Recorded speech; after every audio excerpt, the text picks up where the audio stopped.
Assalamualaikum warahmatullahi wabarakatuh. Alhamdulillahirabbil alamin. Segala puji hanya kepada Allah Subhanahu wa taala.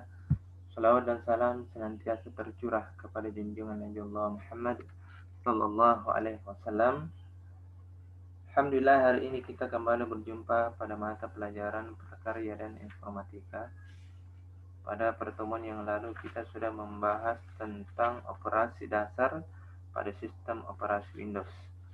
Jadi pada pertemuan yang lalu kita sudah belajar tentang bagaimana seperti apa itu tampilan desktop, kemudian bagaimana mengubah tampilan layar monitor kita, kemudian kita juga belajar tentang bagaimana menggunakan kolom share, bagaimana kita membuka jendela Windows Explorer, bagaimana kita membuat folder baru, merubah namanya, melihat properti file atau folder tersebut, sampai kepada kita menghapus file atau folder tersebut.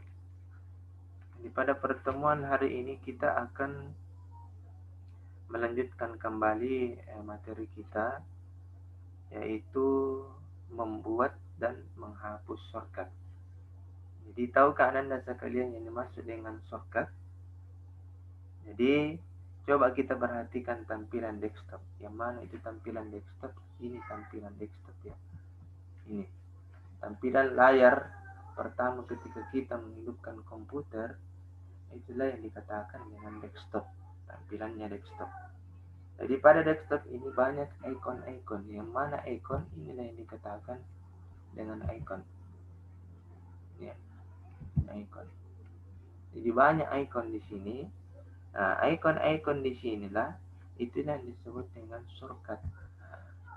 Semua icon yang ada di sini itulah dikatakan sebagai shortcut. Jadi shortcut itu merupakan jalan pintas atau icon untuk menuju file asli.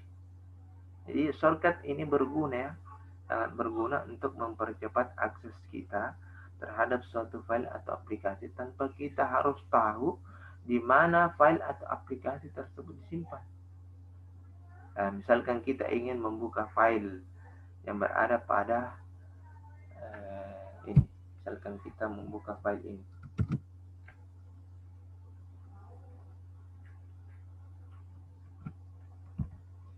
Misalkan kita ingin membuka file yang ada pada disk personal computer, kemudian new volume D. Misalkan kita ingin membuka ini, file latihan ini, file latihan.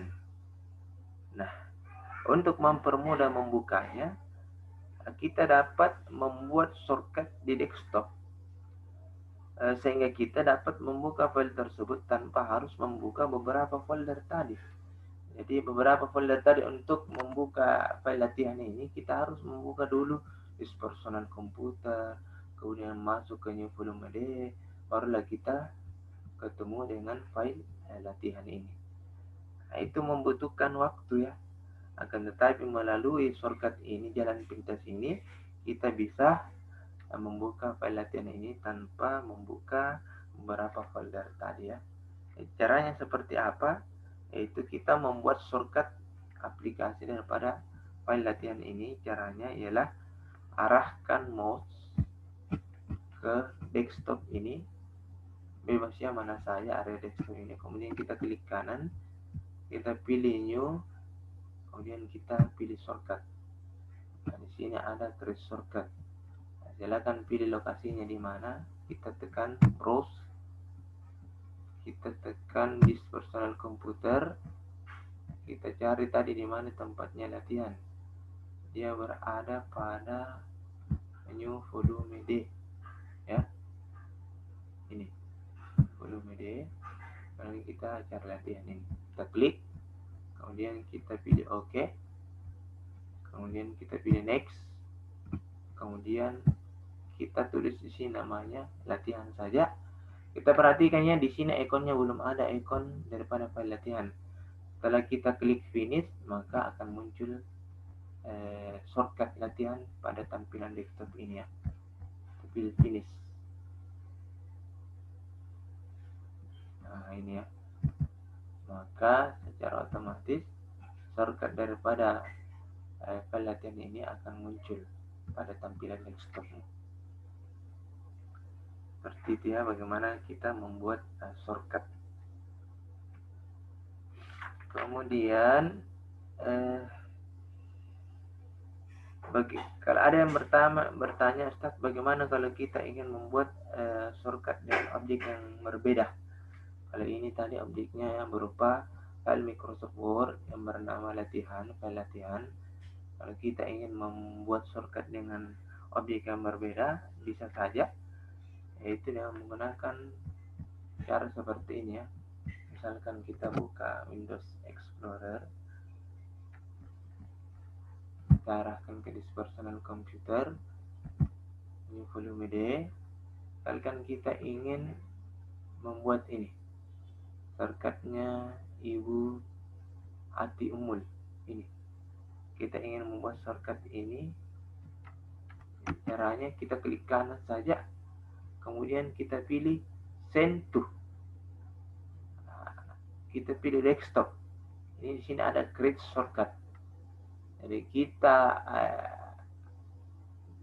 pindahkan dia ke desktop dengan membuat shortcut yang baru berupa file Ibu Ati Umul. Kita klik ini. Kemudian kita mengecek ke tampilan desktop, maka secara otomatis file Ibu Ati Umul sudah tersedia di desktop dalam bentuk shortcut ya. Ini filenya.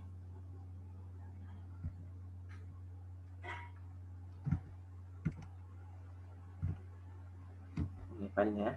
Oke. Jadi seperti itu Anda sekalian, bagaimana cara kita membuat shortcut ya. Kemudian perlu kita ketahui bahwa ada juga yang dikatakan dengan shortcut keyboard. Jadi shortcut keyboard ini merupakan kombinasi dari 2 atau lebih tombol yang berguna untuk pengganti kerja mouse agar lebih efisien dan cepat dalam melakukan pengetikkan keyboard. Misalnya ya, kita ingin membuat atau membuka folder atau jendela di personal computer tadi, maka kita harus membuka folder dulu, baru kita klik ini personal computer. Akan tetapi dengan kita menggunakan perpaduan antara beberapa tombol yang ada di keyboard, maka secara otomatis kita mampu memunculkan jendela Windows Explorer atau di personal computer tadi. Itu caranya dengan menekan Windows E di keyboard ya, Windows E. Yang mana tombol Windows di keyboard, Ustaz? Tombol Windows di keyboard itu bentuknya seperti ini. Ini ya, ini. Kemudian kita tekan tombol E. Jadi tekan Windows, tahan, kemudian tombol E. Maka kita akan dimasukkan ke jendela Windows Explorer ini. Jadi seperti itu ya, salah satu contoh daripada shortcut keyboard. Jadi Anda sekalian perlu ketahui bahwa tidak hanya pada jendela Windows ini kita bisa menggunakan indikator pointer atau mouse ini untuk membuat shortcut, akan tetapi juga melalui keyboard kita bisa juga membuat shortcut ya, atau jalan pintas. Nah, jadi pada pertemuan ini Ustadz akan memberikan tugas kepada Anda sekalian. Jadi coba Anda sekalian mencari shortcut keyboard lain selain yang Ustadz tadi contohkan, yaitu Windows E. Jadi silakan dicari lagi shortcut keyboard yang lain, kemudian jelaskan fungsinya masing-masing. Mengerti tugasnya ya?